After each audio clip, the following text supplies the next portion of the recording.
So guys, before we get into today's video of breaking down what happened today in the UK, where the situation is moving, I want to point out this little story to you guys that I just noticed, which is this.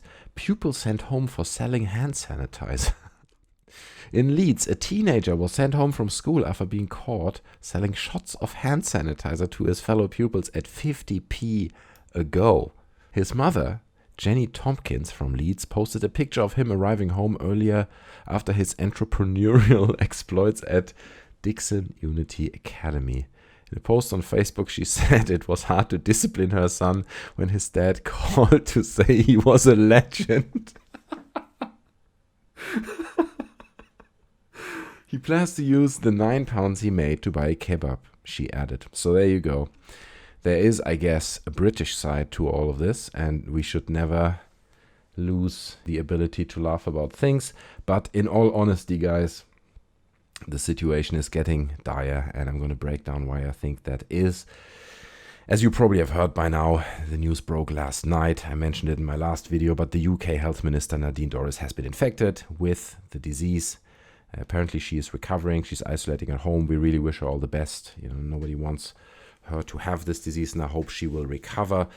But for the last week, she's been in Westminster. She was in contact with hundreds of people, including officials. She attended a number 10 reception hosted by Boris Johnson on Thursday. So potentially she has spread this virus in the higher ranks.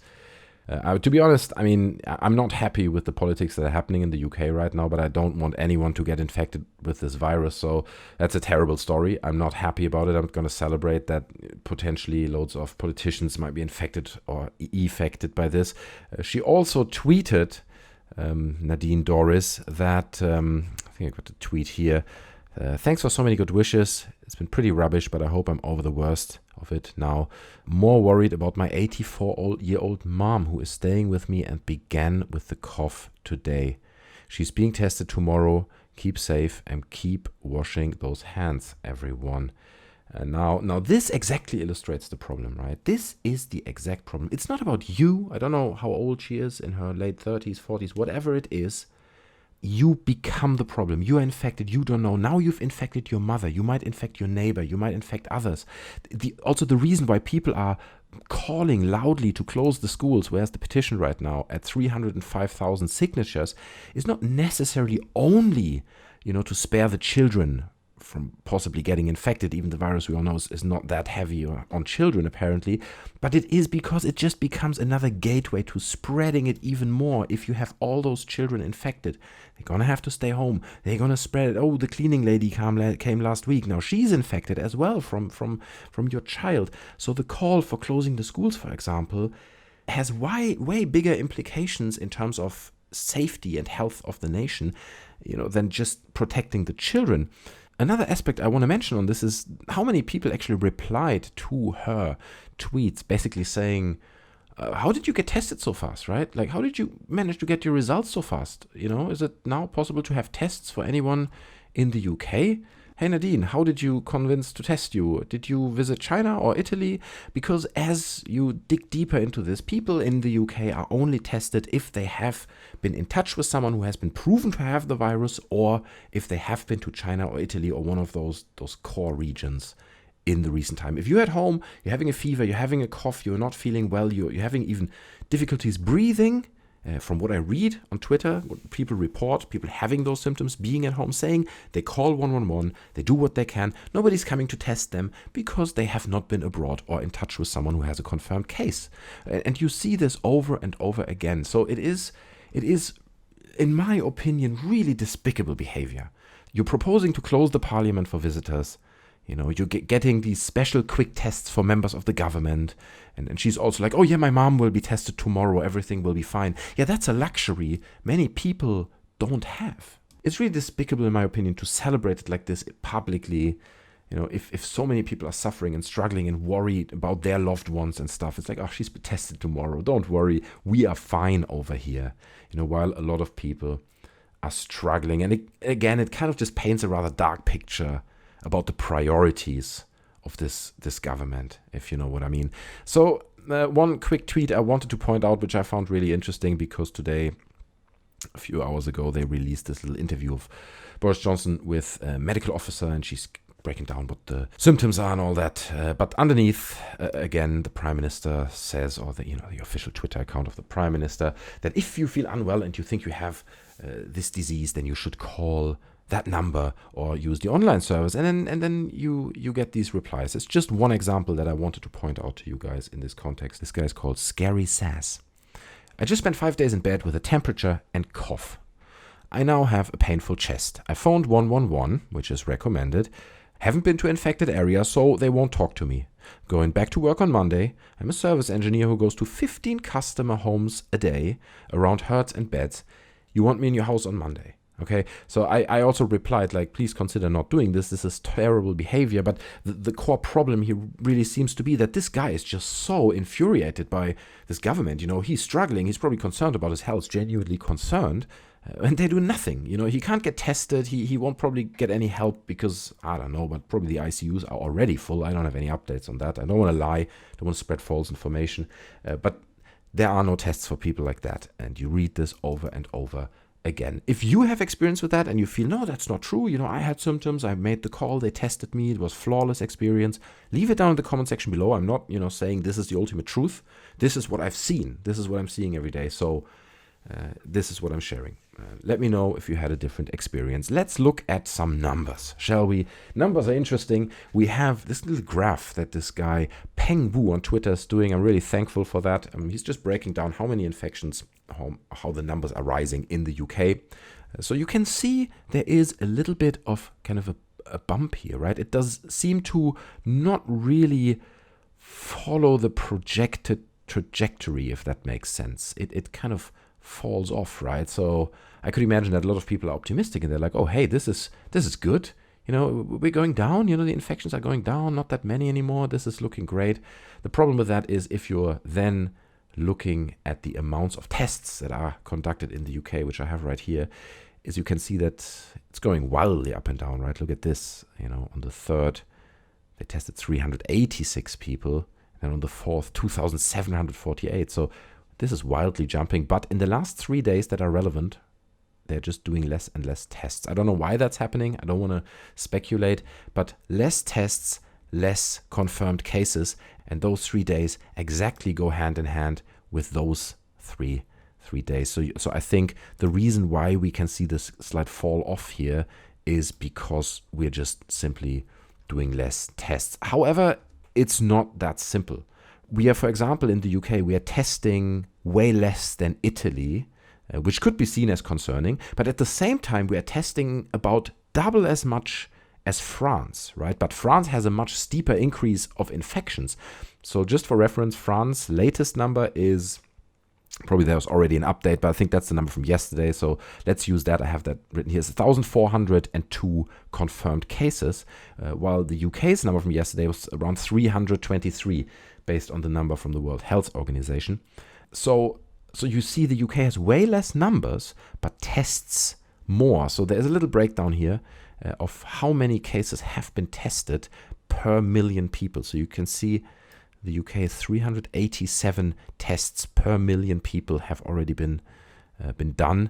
Italy obviously is very, very high. And then France has only 182 down here. So we're testing more than France, but have less cases. So that's really interesting. And I don't really know what that means. It would be really interesting to get like an expert's perspective on that, whether it might be even a weather thing or something, right? Because you have people in Italy where it's generally warmer, you have a warmer climate, it reproduces quicker than France compared to England also is a little bit warmer, so you get also a more rapid increase, and then the UK is colder. So I don't know. I'm wildly speculating here about the temperatures, but the first thing that came to mind when I saw those numbers was that it might be different climate zones, basically, that have an effect on how quickly it spreads. Obviously, it also depends on how, the people behave.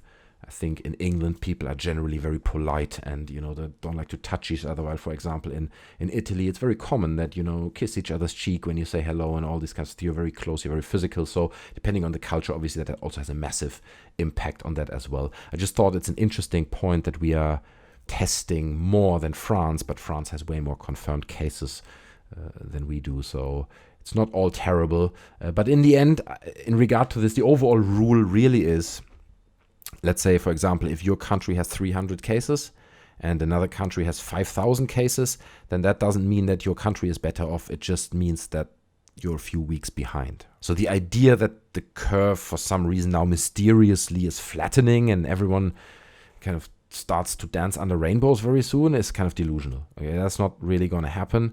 The worst of this is definitely still to come.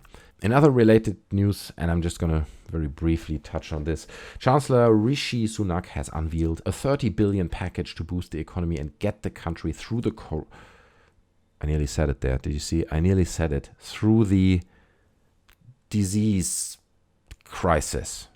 Full stop. Okay. So 30 billion pounds package, it's separated differently. They're breaking it down. I think down here somewhere they actually say how much they're going to allocate to coronavirus. But further digging a bit deeper into this, he's basically suspending business rates for many firms in England, extending sick pay and boosting NHS funding, which is all great. I don't disagree with any of this. He also warned that a significant but temporary disruption to the UK economy would be vowed, but we will get through this together, right? Like Boris said already, we'll take one to the chin, I believe he said. I know it's been taken out of context. Watch my first video, the one I uploaded yesterday, and there I'm talking about this quote. Go watch the video if you're upset about that. The Bank of England has also announced that there will be an emergency cut in interest rates. We are doing everything we can to keep this country and our people healthy and financially secure, he told the MPs, Chancellor Rishi Sunak, that is. Now, this is all fine, and I understand this is a discussion about budget, right? It's a budget about finance. It has a very financial focus. But the problem I have with all this, with the government communicating to the people in this whole crisis right now, is that everything I hear from them is about how they will create nets for the economy and how they will help businesses, which is important. Don't get me wrong. A lot of people don't know what to do. They have to go to work. If they don't go to work, they don't make money. They can't pay their bills. They lose their house. It's a whole chain reaction of terrible things. So all these things are important, but you hear nothing about preemptive measures. You never hear anything about, hey, we need to make sure, that it doesn't spread further. What can we do to prevent that from happening? Schools are still open. Our parents are not even allowed to take their kids out of school.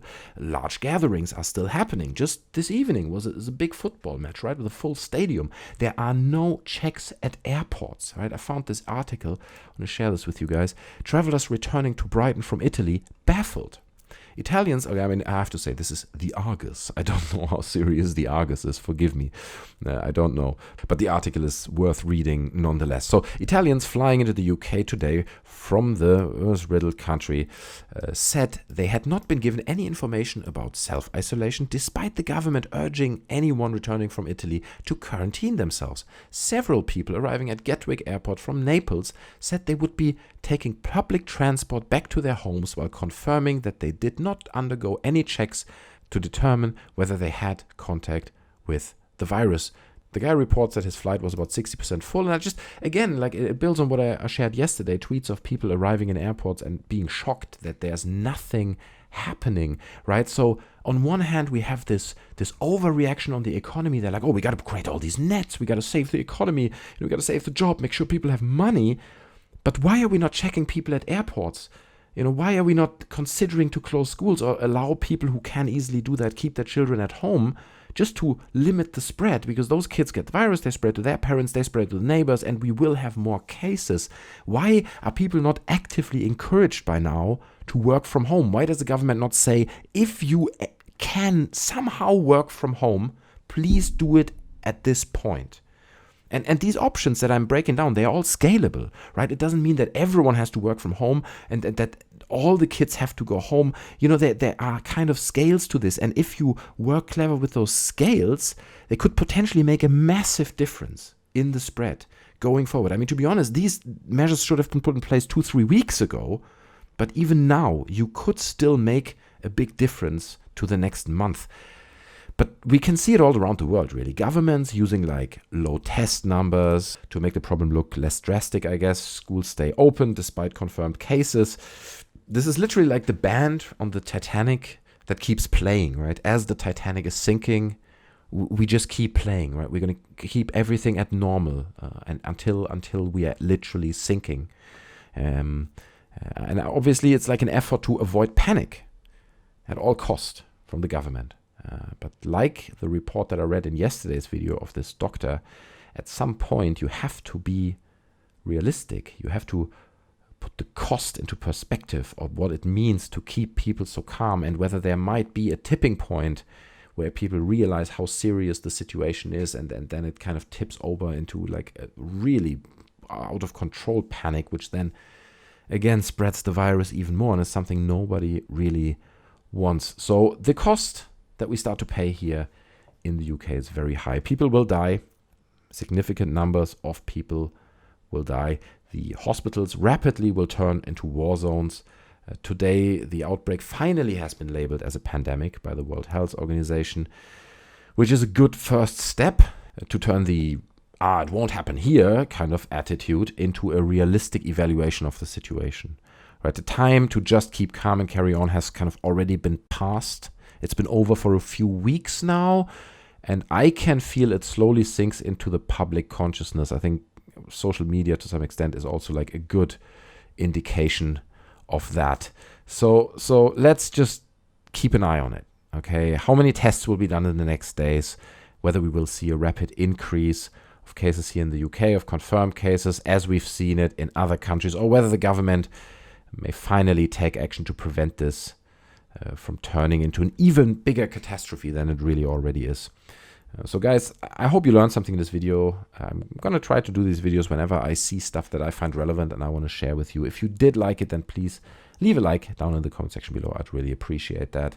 You can subscribe to the channel if you have not yet done that. I do other content as well, but I talk about stuff that I find interesting, that I find relevant. And that is what's going on at the moment. So that's the video for today. I hope you enjoyed it. I'll see you next time. I'm out. Bye.